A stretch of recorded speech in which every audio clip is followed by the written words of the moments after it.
विरुद्ध दायर रिटमा कारण देखाउ आदेश जारी। लोकसभाले महन्त ठाकुरलाई राष्ट्रपतिको उम्मेद्वार बनाउने 20 वर्ष जान्छ भनिएको गठबन्धन किन टिकेन, जवाब दिनुपर्ने गगन थापाको तर्क। प्रधानमन्त्री प्रचण्ड र पूर्व प्रधानमन्त्री खनाल बीच भेटवार्ता। पूर्व अध्यक्ष डाक्टर लोहनीको अध्यक्षतामा राप्रपाले गठन गर्यो केन्द्रीय निर्देशन समिति। संसद बैठक चुनावी सभा जस्तो हुन थालेको नेता पौडेलको टिप्पणी। संसदमा जात्रा चलिरहेको रामकुमारी झाँक्रीको तर्क। सनातन धर्म संस्कृतिलाई मास्न खोजेको अब चुप नबस्ने कमल थापाको चेतावनी। न्याय देऊ, हामीलाई क्षमा चाहिँदैन, दुई प्रदेश सांसदलाई दायाँ बायाँ राखेर रञ्जिताको तर्क। जनयुद्धको फल काङ्ग्रेसले खाइरहेको छ। माओवादी लड्दा केपी र माधवहरू तुलाभित्र थिए, विप्लवको निष्कर्ष। सर्वोच्चले माग्यो चोलेन्द्र माथिको महाअभियोग प्रतिवेदन। दिल्ली बजार कारागारमै रेशम चौधरीको निगरानीमा सांसद। माछापुछ्रे गाउँपालिकाका अध्यक्षको कार्यकक्षमा फेरिएन प्रधानमन्त्रीको फोटो। करिश्मा मानन्दरले दिन दिल्लीराम खनाल विरुद्ध साइबर ब्युरोमा उजुरी। रेशम चौधरी र लक्ष्मी महतो माथिको मुद्दा खारेज गर्न माग गर्दै बर्दिवासमा प्रदर्शन। धरानको विकासमा जताततै विरोध। निर्मला हत्या प्रकरण आशंका गरिएका 3 जनाको डिएनए रिपोर्ट नेगेटिभ। सपटी तिर्न अपहरणको नाटक गर्ने 6 जना पक्राउ। मानव बेचबिखन र बलात्कार आरोपमा एक स्वास्थ्य कर्मी सहित 3 जना पक्राउ। काठमाडौँ उपत्यकामा 5 स्थानमा देखियो बर्ड फ्लू, 7000 हाँस कुखुरा नष्ट गरियो। दुर्गन्धित बनेपछि भत्काइएको टुकुचा व्यवस्थापन गर्ने तयारी। टर्कीमा मेडिकल टोली सहित अति आवश्यक सामग्री पठाउने सरकारको तयारी। टर्की भूकम्पमा परेका 21 नेपाली सम्पर्कमा। देश तथा विदेशमा घटेका घटना, राजनीतिक खबर, विभिन्न नेताहरूको तर्क। स्वास्थ्य सम्बन्धी जानकारी, मौसमको अपडेट, विशेष गरी देशको पछिल्लो अवस्था कस्तो रहेको छ त यस बारेमा जानकारी दिनेछौँ। सकेसम्म देशैभरिका अपडेटलाई समेट्ने कोसिस गर्नेछौँ। समाचार समय अवधिसम्म हामी सँगै रहनुहोला। दर्शकबिन हामीलाई कुन ठाउँदेखि हेर्दै हुनुहुन्छ अनि कस्तो लाग्दैछ त हामी प्रति कुनै प्रतिक्रिया छन् भने तलको कमेन्ट बक्समा आफ्नो प्रतिक्रिया उल्लेख गर्न सक्नुहुन्छ। तपाईँको प्रतिक्रियालाई मनन गर्दै अगाडि बढ्नेछौँ। आउनुहोस् शुभ बिहानी सँगै समाचारको दैलो उगारौँ। शेरबहादुर देउवा विरुद्ध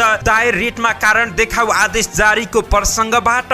दलको नेताको सुविधा नेपाली काङ्ग्रेसका सभापति शेरबहादुर देउवालाई दिने निर्णय रोक्न माग गर्दै परेको रिटमा सर्वोच्च अदालतले कारण देखाउ आदेश जारी गरेको छ। न्यायाधीश सुषमालता माथेमाको इजलासले हिजो बुधबार कारण देखाउ आदेश जारी गर्दै अन्तरिम आदेशका विषयमा छलफल गर्न दुवै पक्षलाई छलफलका लागि बोलाएको हो। अधिवक्ता विमल पोखरेलले प्रधानमन्त्रीलाई विश्वासको मत दिएको दल प्रमुख प्रतिपक्षी हुन नसक्ने दाबी गर्दै रिट दायर गरेका थिए। आन्तरिक समाजवादी पार्टी नेपाल लोकसभाले पार्टी अध्यक्ष महन्त ठाकुरलाई राष्ट्रपतिको उम्मेद्वार बनाउने बारे छलफल सुरु गरेको छ। दलहरू बीचमा राष्ट्रपति कुन पार्टीबाट बनाउने भन्ने छलफल चलिरहेका बेला लोकसभामा पनि अध्यक्ष ठाकुरलाई राष्ट्रपतिको उम्मेद्वार बनाउने बारे छलफल सुरु भएको छ। राष्ट्रपतिको विषयमा छलफल गर्न सत्तारूढ दलहरूको उच्च स्तरीय राजनीतिक संयन्त्रको बैठक बसेर निर्णय गर्ने प्रधानमन्त्री पुष्पकमल दाहाल प्रचण्ड र नेकपा एमालेका अध्यक्ष केपी शर्मा ओली बीच सहमति भएको छ। बुधबार ओली निवास बालकोटमा दुई नेता बीचको भेटवार्तामा यस्तो सहमति भएको छ। यसैबीचमा लोकसभाले अध्यक्ष ठाकुरलाई राष्ट्रपतिको उम्मेद्वारमा अघि सार्ने जानकारी दिएको छ। पार्टीका वरिष्ठ नेता शरद सिंह भण्डारीले राष्ट्रपतिमा साझा व्यक्ति हुनुपर्ने भएकाले त्यसका लागि ठाकुर नै उपयुक्त रहेको बताए। राष्ट्रपति देशको अभिभावक, संविधान रक्षक भएकाले त्यसमा पार्टीले ठाकुरलाई उपयुक्त पात्रका रूपमा देखेको उनले बताए। पार्टीमा ठाकुरलाई राष्ट्रपतिको उम्मेद्वार बनाउन कुनै समस्या नरहेको भन्दै उनले तर त्यसका लागि दलहरू बीचमा सहमति हुनुपर्ने बताएका छन्। हालसम्म कुनै दलसँग यस विषयमा छलफल नभएको बताउँदै उनले आफ्नो पार्टीबाट ठाकुरलाई राष्ट्रपतिको उम्मेद्वारमा प्रस्ताव गर्ने बताए। दलहरूको छलफलमा ठाकुरको प्रस्ताव लगिने भन्दै उनले त्यसमा सहमतिको प्रयास गरिने पनि बताएका छन्। भण्डारीले दलहरूबीच सहमति भए ठाकुर सबैको साझा उम्मेद्वार हुने बताए। लोकसभाका अध्यक्ष महन्त ठाकुर काङ्ग्रेसबाट विद्रोह गरेर तराई मधेस लोकतान्त्रिक पार्टी खोलेपछि सो पार्टी एकपटक सरकारमा गएको छ। ठाकुरले आफू धेरै पटक मन्त्री भएकाले अब मन्त्री नभई प्रधानमन्त्री वा राष्ट्रपति बन्ने धारणा राख्दै आएका छन्। यसअघि पनि ठाकुर राष्ट्रपतिमा चर्चा र छलफल हुने गरे पनि यो पटक भने पार्टीले नै औपचारिक रूपमा प्रस्तावमा लाने तयारी गरेको छ। सत्तारूढ गठबन्धनबाट राष्ट्रपतिमा नेकपा एमाले दाबी गर्दै आएको छ। पुस 10 गते सत्ता गठबन्धनका नेताहरूबीच प्रधानमन्त्रीमा एमाले अध्यक्ष ओली र माओवादी केन्द्रका अध्यक्ष प्रचण्ड बीच आलोपालो गर्ने र राष्ट्रपति एमालेलाई दिने सहमति भएको थियो।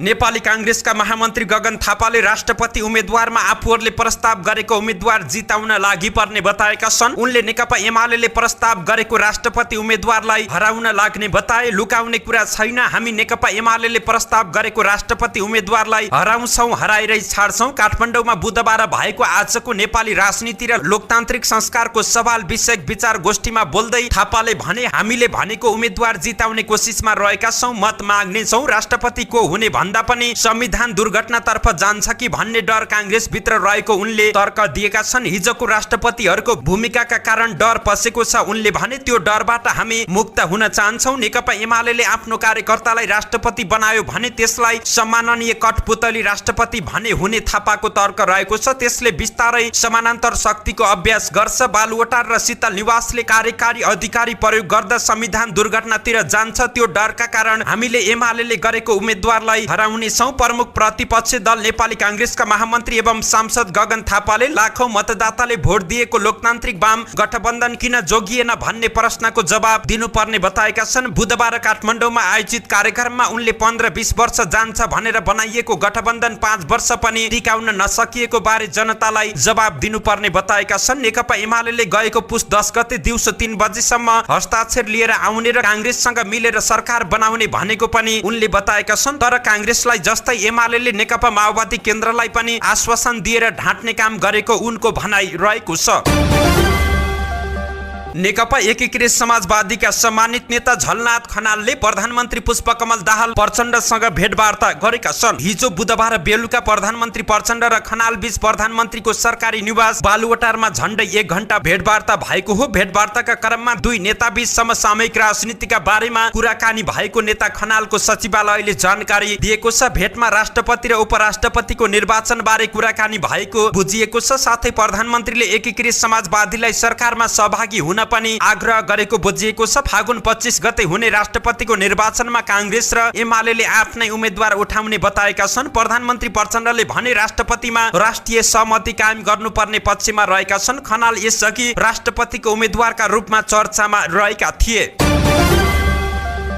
राष्ट्रिय प्रजातन्त्र पार्टी राप्रपाले पूर्व अध्यक्ष डाक्टर प्रकाश चन्द्र लोहनीको अध्यक्षतामा केन्द्रीय निर्देशन समिति गठन गरेको छ। प्रवक्ता मोहन कुमार श्रेष्ठले केन्द्रीय कार्य सम्पादन समितिको निर्णय अनुसार केन्द्रीय निर्देशन समितिको गठन गरिएको जानकारी दिएका छन्। समितिमा विधान बमोजिम सबै पदेन सदस्य रहनेछन्। पार्टीका सबै वरिष्ठ उपाध्यक्ष र महामन्त्रीहरू, वरिष्ठ नेता दीपक बोहरा, सल्लाहकार समितिका अध्यक्ष निरञ्जन थापा पनि समितिमा रहनेछन्। त्यस्तै अन्य सदस्यहरूमा केन्द्रीय नेताहरू रामकुमार सुब्बा, जयन्त चन्द्र, उद्धव पौडेल तथा आमन्त्रित सदस्यहरूमा कोषाध्यक्ष नीलकण्ठ काफ्ले र ऋषिबाबु परियार रहने प्रवक्ता श्रेष्ठले विज्ञप्ति मार्फत जानकारी दिएका छन्। नेपाली कांग्रेसका नेता एवं प्रतिनिधि सभाका सांसद प्रदीप पौडेलले आफूलाई संसद चुनावी सभा हो कि भन्ने आभास भइरहेको टिप्पणी गरेका छन्। बुधबार काठमाडौँमा आयोजित अबको नेपाली राजनीति र लोकतान्त्रिक संस्कारको सवाल विषयक विचार गोष्ठीमा बोल्दै उनले आफू पहिलो पटक संघीय संसदमा पुगेको उल्लेख गर्दै त्यो ठाउँ संसद हो कि चुनावी सभा छुटाउन गाह्रो भइरहेको बताएका छन्। नेता पौडेलले संसदमा झुटो बोल्न हुँदैन भन्ने हेक्का समेत सांसदहरूले राख्न नसकेको भन्दै असन्तुष्टि समेत व्यक्त गरेका छन्। उनले संसदमा झुटो बोल्दा आफ्नो खण्डन हुने र त्यसबाट व्यक्तित्वमा आँच आउने कुरालाई समेत हेक्का नराखी नेताहरूले बोल्ने गरेकोमा उनको आपत्ति रहेको छ। नेता पौडेलले मुलुकको सबैभन्दा ठूलो समस्या भ्रष्टाचार भएको दाबी गर्दै त्यसको अन्त्य गर्न लागि पर्ने प्रतिबद्धता समेत व्यक्त गरेका छन्। नेकपा एकीकृत समाजवादी सचिव रामकुमारी झाँक्रीले प्रतिनिधि सभा बैठकमा जात्रा चलिरहेको टिप्पणी गरेकी छिन्। बुधबार काठमाडौँमा आयोजित कार्यक्रममा उनले सत्तामा रहेका मन्त्रीहरूले नै वर्तमान व्यवस्था र संविधानमाथि प्रहार गरिरहेको आरोप लगाएकी छिन्। राजनीतिक दलहरूले व्यवस्था परिवर्तन गरे पनि रेलीभरिमा खरो उत्रिन नसक्दा व्यवस्थामाथि नै विसम्मान गर्ने ठाउँ भेटिएको उनको भनाइ रहेको छ। उनले यी विषयले राजनीतिक दलहरू आत्ति हाल्नुपर्ने अवस्था भने नरहेको उल्लेख गरेकी छिन्। संसदमा जात्रा सुन्दैछौँ, आज व्यवस्था र संविधान अनि बलिदानीमाथि विसम्मान भइरहेको छ। यो पुनरुत्थानवाद हो। यो किन भयो भने राजनीतिक दलले सही ढङ्गले काम गरेनन्, त्यसले जनमत शून्य गराएको हो। हामी आत्तिनु पर्दैन, तर हामीले परिवर्तन गरेर काम दिनु पर्यो उनले भनिन्। उनले लोकतान्त्रिक संस्कृतिको निर्माण गर्नुपर्ने आवश्यकता औलाउँदै लोकतान्त्रिक प्रणाली भित्र संवादको विषयवस्तु बढिरहेको पनि उनको तर्क रहेको छ। राष्ट्रिय प्रजातन्त्र पार्टी नेपाल अध्यक्ष कमल थापाले सनातन धर्म संस्कृतिलाई योजनाबद्ध रूपमा मास्न खोजिएको बताएका छन्। हिजो बुधबार भक्तपुरमा आयोजित कार्यक्रममा अध्यक्ष थापाले योजनाबद्ध र संगठित रूपमा लोभ लालच भरम र डर त्रास देखाएर धर्म परिवर्तन गरिएको गम्भीर आरोप लगाएका छन्। किराँत धर्म अल्पमतमा परेको छ, अब बिस्तारै बुद्ध धर्म मान्नेहरू अल्पमतमा पर्नेछन्। यो सामान्य विषय होइन। थापाले भने यही रफ्तारमा धर्म परिवर्तनको डढेलो बढ्दै गएमा हाम्रो गौरवशाली संस्कृति र पहिचान नष्ट हुन्छ। चुप लागेर बसेमा हामी दिन प्रतिदिन कमजोर हुँदै जानेछौँ। अध्यक्ष थापाले मौलिक धर्म संस्कृति जोगाउन नयाँ पुस्ताले प्रतिवाद गर्नुपर्ने बताए। कार्यक्रममा राप्रपा नेपालका महामन्त्री द्वय सुशील श्रेष्ठ र राजाराम बर्तौलाले राप्रपा नेपाललाई उठाउने र अघि बढाउने तर्क दिएका छन्। नागरिक उन्मुक्ति पार्टीकी केन्द्रीय अध्यक्ष रञ्जिता चौधरीले आफूहरूलाई क्षमा नभई न्याय चाहिएको बताएकी छिन्। सुदूरपश्चिम प्रदेशका 2 सांसदलाई दायाँ बायाँ राखेर रञ्जिताले न्यायको याचना गरेकी छिन्। सुदूरपश्चिम प्रदेशका मुख्यमन्त्री राजेन्द्र सिंह रावलले हिजो विश्वासको मत लिने तयारी गरेका थिए, तर नागरिक उन्मुक्तिका सांसदहरू धनगढी नआएपछि हिजोको बैठक आज बिहिबार दिउँसो 1 बजेसम्मका लागि स्थगित गरिएको हो। समाचार सङ्कलन गर्दै गर्दाको समय अवधिसम्म नागरिक उन्मुक्तिका सांसदहरू कैलाली पुगेका छैनन्। यसैबीच पार्टीकी केन्द्रीय अध्यक्ष श्रेष्ठले सुदूरपश्चिमका सांसदहरूको तस्बिर सार्वजनिक गर्दै न्यायको अपील गरेकी छिन्। रेशम चौधरी लगायतका बन्दीहरू रिहा नभएसम्म विश्वासको मत नदिने अडान लिएको नागरिक उन्मुक्तिकी अध्यक्ष श्रेष्ठले क्षमा नभई न्याय चाहिएको तर्क दिएकी हुन्। नेकपाका महासचिव नेत्र विक्रम चन्द विप्लवले जनयुद्धको फल काङ्ग्रेसले उपर खुट्टी लगाएर खाइरहेको टिप्पणी गरेका छन्। काठमाडौँमा बुधबार आयोजित पत्रकार सम्मेलनमा उनले भने व्यवस्थाको विरुद्ध हामी लड्यौं, जनयुद्धको फल काङ्ग्रेसले उपर खुट्टी लगाएर खाइरहेको छ। जेलमा रहेको काङ्ग्रेसलाई हामीले सडकमा ल्याएको होइन। माधव नेपाल र केपी ओलीहरू त्यति बेला दुलाभित्र बसेका थिए, हामीले हो मुक्त गरेको। अहिले शहीद परिवार र माओवादीहरूलाई अपराधी जस्तो ठानेको प्रति उनले आक्रोश व्यक्त गरेका छन्। विप्लवले दलाल र माफियाको विरुद्ध आफूहरू संघर्षमा जाने बताए। उनले सरकार र सरकार बाहिर रहेका दलहरूसँग बहस गरेर विचार मिल्नेसँग एकता र नमिले कार्यगत एकता गर्ने गरी अघि बढेको समेत तर्क दिएका छन्। सर्वोच्च अदालतले निवर्तमान प्रधान न्यायाधीश चोलेन्द्र शमशेर जबरा विरुद्ध महाअभियोग सिफारिस समितिबाट पेश भएको प्रतिवेदन पेश गर्न आदेश दिएको छ। संवैधानिक इजलासले उक्त प्रतिवेदनको अवस्था र तत्कालीन सभामुखले गरेको तोक लगाएको विवरण झिकाउन आदेश दिएको छ। सर्वोच्च अदालतका सहायक प्रवक्ता देवेन्द्र ढकालले भने संवैधानिक इजलासले निलम्बित प्रधान न्यायाधीश जबराका बारेमा समितिले तयार पारेको प्रतिवेदन र त्यसमा सभामुखले लेखेको राय टिप्पणीको प्रमाणित प्रति झिकाउने आदेश दिएको छ। निलम्बित प्रधान न्यायाधीश जबरा कामकाजमा फर्किन सक्ने गरी संघीय संसद सचिवालयका महासचिव भरतराज गौतमले दिएको महाअभियोग निष्क्रिय भयो भन्ने पत्र विरुद्ध सर्वोच्च अदालतमा रिट निवेदन दर्ता भएको थियो। कामु प्रधान न्यायाधीश हरिकृष्ण कार्की सहित न्यायाधीशहरू विशम्बर प्रसाद श्रेष्ठ, डाक्टर आनन्द मोहन भट्टराई, सपना प्रधान मल्ल र टङ्कबहादुर मोक्तानको इजलासले जबराको महाअभियोगसँग जोडिएका सबै कागजात झिकाएको रिट निवेदक मध्येका एक अधिवक्ता ऋषिराम घिमिरेले जानकारी दिएका छन्। गत 21 मक्सिर 2079 मा संघीय संसदका महासचिव भरतराज गौतमले निलम्बित प्रधान न्यायाधीश जबरालाई पत्र लेखेर अघिल्लो प्रतिनिधि सभामा पेश भएको महाअभियोगको प्रस्ताव निष्क्रिय भइसकेको भनी पत्र दिएका थिए। जबरा त्यही पत्रका आधारमा अवकाशको 4 दिनपछि सर्वोच्च अदालतमा हाजिर हुने तयारी गरेका थिए, तर सर्वोच्चले 22 मक्सिर 2079 मा महासचिव गौतमको पत्र कार्यान्वयन नगर्नु भनी अन्तरिम आदेश दिएपछि जबराको प्रयास विफल भएको थियो। यति बेला नागरिक उन्मुक्ति पार्टीका संरक्षक रेशम चौधरी टिकापुर घटनाको आरोपमा दिल्ली बजार कारागारमा रहेका छन्। कारागारबाटै उनले पार्टी हाँकिरहेका छन्, तर सुन्दा अचम्म लाग्न सक्छ। उनै रेशमले दिल्ली बजार कारागारमै सुदूरपश्चिम प्रदेशमा प्रतिनिधित्व गर्ने सांसदलाई निगरानीमा राखिरहेका छन्। साधारणतया दिल्ली बजार कारागारमा 10 बजेपछि कैदीबन्दी भेट्न पाइन्छ, तर नागरिक उन्मुक्ति पार्टीका सुदूरपश्चिम प्रदेशका सांसद हिजो बुधबार बिहान 8 बजेदेखि रेशमको निगरानीमा कारागारमा रहेका थिए। पार्टीका एक वरिष्ठ पदाधिकारीका अनुसार पार्टीका सांसद दायाँ बायाँ नहुन् भनेर यो निगरानी 1 सातादेखि जारी रहेको छ। यसै क्रममा हिजो बुधबार हुने भनिएको सुदूरपश्चिम प्रदेशको प्रदेश सभा बैठक पनि स्थगित भएको छ। मुख्यमन्त्री राजेन्द्र सिंह रावलले विश्वासको मत लिने कार्यसूची रहेको बैठक स्थगित भएको हो। सरकारी कार्यालयमा राष्ट्रपति र प्रधानमन्त्रीको फोटो राख्नु स्वाभाविक मानिन्छ। सरकारी कार्यालयको कार्यकक्षमा राष्ट्रपति र प्रधानमन्त्रीको फोटो राख्नु मर्यादा पनि मानिन्छ। स्वाभाविक रूपमा राष्ट्रपति तथा प्रधानमन्त्री परिवर्तन भएमा फोटो पनि परिवर्तन गरिन्छ। तर कास्कीको माछापुछ्री गाउँपालिकाका अध्यक्षको कार्यकक्षमा नयाँ प्रधानमन्त्री नियुक्त भएको 1.5 महिना पुग्दा समेत परिवर्तन नभएको पाइएको छ। गाउँपालिकाका अध्यक्ष मिनबहादुर गुरुङको कार्यकक्षमा प्रधानमन्त्रीबाट हटेको 1.5 महिनासम्म पनि शेरबहादुर देउवाको फोटो राखिएको छ। राष्ट्रपति र प्रधानमन्त्रीको फोटो एकैपटक परिवर्तन गर्ने अध्यक्ष गुरुङले बताए। राष्ट्रपति र प्रधानमन्त्रीको फोटो एकैपटक छाप्न दिने भनेका छौं, त्यसैले केही समय ढिलो भएको अध्यक्ष गुरुङको तर्क रहेको छ।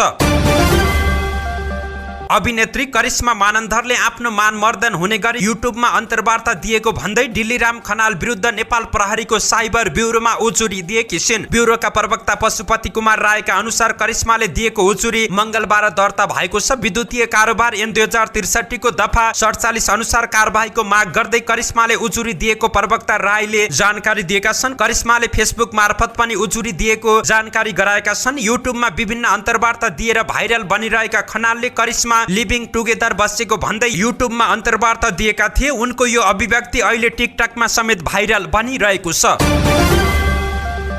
फरार सांसद लक्ष्मी महतो र जेलमा रहेका पूर्व सांसद रेशम चौधरीको पक्षमा महोत्तरीको बर्दिवासमा हिजो प्रदर्शन भएको छ। रेशम चौधरी र लक्ष्मी महतोमाथि लगाइएको झुटा मुद्दा खारिज गर भन्दै समर्थकहरूले प्रदर्शन गरेका छन्। लक्ष्मी महतोका हजारौं मतदाता र समर्थक तथा थारू समुदाय प्रदर्शनमा सहभागी भएका हुन्। महतो महोत्तरी 1 बाट निर्वाचित नेकपा एमालेका सांसद रहेका छन्। मधेस आन्दोलनका क्रममा 2072 मा जलेश्वरमा भएको सशस्त्र प्रहरीका अक्षय थमन विकको हत्यामा संलग्न रहेको महतोमाथि आरोप लागेको छ। जिल्ला अदालत महोत्तरीबाट महतो 2 वर्ष अगाडि 1 लाख धरौटीमा रिहा भएका थिए। पछि उच्च अदालत जनकपुरले थुनामा राख्न आदेश दिए पनि महतो फरार रहेका छन्। सांसद महतो संसदमा पुगेर शपथ ग्रहण पनि गरे। पछि प्रधानमन्त्रीलाई विश्वासको मत र सभामुखको निर्वाचनमा पनि सांसद महतो सहभागी रहेका थिए। तर पछि पक्राउ गर्नुपर्ने आवाज उठेपछि उनी अहिले सम्पर्कविहीन बनेका छन्।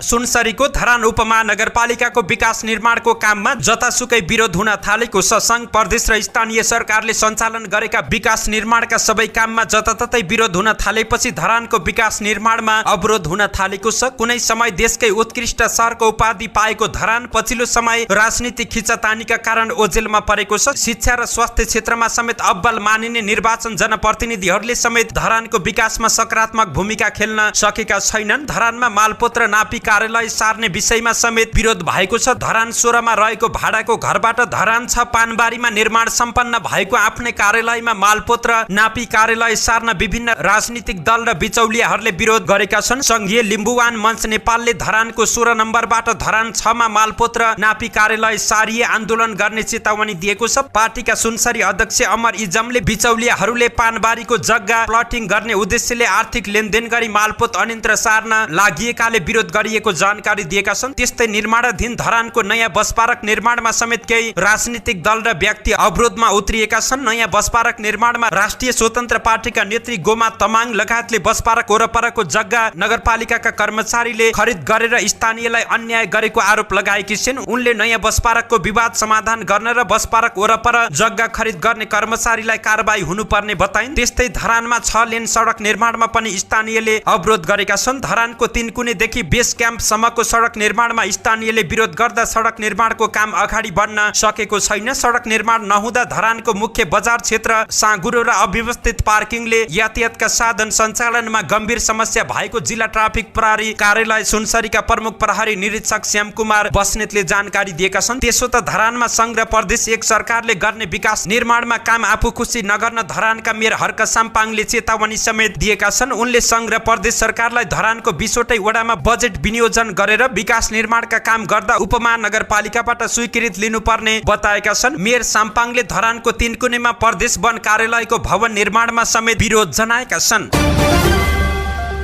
निर्मला पन्तको हत्यामा संलग्न आशंकामा संकलन गरिएका 3 जनाको DNA रिपोर्ट नेगेटिभ आएको छ। कञ्चनपुरको भीमदत्त नगरपालिका स्थित उल्टाखामकी निर्मलाको हत्यामा संलग्न आशंकामा केन्द्रीय अनुसन्धान ब्युरोले 5 जनाको रगतको नमुना संकलन गरेको थियो। संकलित नमुना परीक्षण गर्दा 3 जनाको परीक्षण रिपोर्ट नेगेटिभ आएको केन्द्रीय अनुसन्धान ब्युरोका 1 जना अधिकृतले जानकारी दिएका छन्। DIC दुर्गा सिंह नेतृत्वको छानबिन समितिले 2 जना भारतीय नागरिक सहित 5 जनाको रगतको स्याम्पल संकलन गरेर प्रहरीको केन्द्रीय विधि विज्ञान प्रयोगशालामा परीक्षण गर्न पठाएको थियो। ब्युरो स्रोतका अनुसार भारतीय नागरिक मोहम्मद इस्लाम नामका 2 जना र 1 जना भीमदत्त नगरपालिकाका स्थानीयको रिपोर्ट नेगेटिभ आएको छ। कञ्चनपुर स्थित निर्मलाको घर नजिकै तरकारी खेती गर्ने किसानका छोरा मोहम्मद इस्लामसँग नाम मिलेपछि 2 जनाको नमुना संकलन गरिएको अनुसन्धानमा संलग्न प्रहरी अधिकृतहरूले बताएका छन्। 2079 पुस 20 मा उनीहरूको रगतको नमुना संकलन गरेर काठमाडौँ ल्याएको थियो। निर्मला पन्तको 10 साउन 2075 मा बलात्कारपछि हत्या भयो। 13 वर्षीय निर्मलाको हत्यामा संलग्न आरोपी पत्ता लगाउन प्रहरीले अहिलेसम्म 123 जनाको DNA जाँच गरेको छ, तर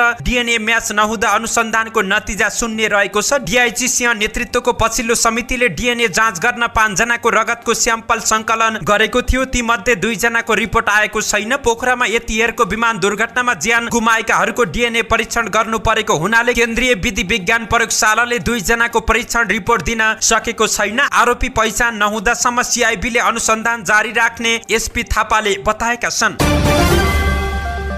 अपहरणको नाटक गरेको आरोपमा प्रहरीले काठमाडौँबाट 6 जनालाई पक्राउ गरेको छ। चन्द्रगिरी नगरपालिका 13 पुरानो नैकाप स्थित पिस ब्याम्बो रिसोर्टबाट स्थानीय विदुर बस्नेत काभ्रेका जगतबहादुर भोलान, कान्छामान जिम्मा आसमान लामा, चितवनका दिलीप विक र सर्लाहीका भोला महतो नुनिया पक्राउ परेका छन्। उनीहरूले अपहरणमा नपरी अपहरण भएको भन्दै परिवारका सदस्यलाई खबर गरेको काठमाडौँ उपत्यका अपराध अनुसन्धान कार्यालयका सूचना अधिकृत सोमेन्द्र सिंह राठौरले जानकारी दिएका छन्। चन्द्रगिरी नगरपालिका 13 का विदुर बस्नेतले काभ्रेका जगतबहादुर भोलान, कान्छामान जिम्मा र आसमान लामालाई 10 लाख रुपियाँ सापटी दिएका थिए, तर उनीहरूले पैसा तिर्न सकेका थिएनन्। मंगलबार विदुर जगतबहादुर कान्छामान र पुरानो नैकाप स्थित पिस ब्याम्बो रिसोर्टमा बसेका थिए। त्यहाँबाट जगतबहादुर कान्छामान र आसमानले विदुरको पैसा तिर्ने उद्देश्यले आफ्नो घरमा फोन गरी आफू अपहरणमा परेको भन्दै 3.5 लाख रुपियाँ लिएर आउन भनेका थिए, तर उनीहरूका पत्नीहरू पतिको अपहरण भएको भन्दै काठमाडौँ उपत्यका अपराध अनुसन्धान कार्यालयमा उजुरी गर्न आइपुगेका थिए। SP राठौरका अनुसार प्रहरीले खोजी गर्दा उनीहरू पुरानो नैकाप स्थित पिस ब्याम्बो रिसोर्टमा बसिरहेको फेला परेका थिए। प्रहरीले विदुर र उनीसँग लेनदेन कारोबार भएका 3 जना र रिसोर्टमा सँगै बसेका दिलीप र भोलालाई पनि पक्राउ गरेको छ। उनीहरूमाथि अभद्र व्यवहारमा अनुसन्धान सुरु गरेको राठौरले जानकारी दिएका छन्।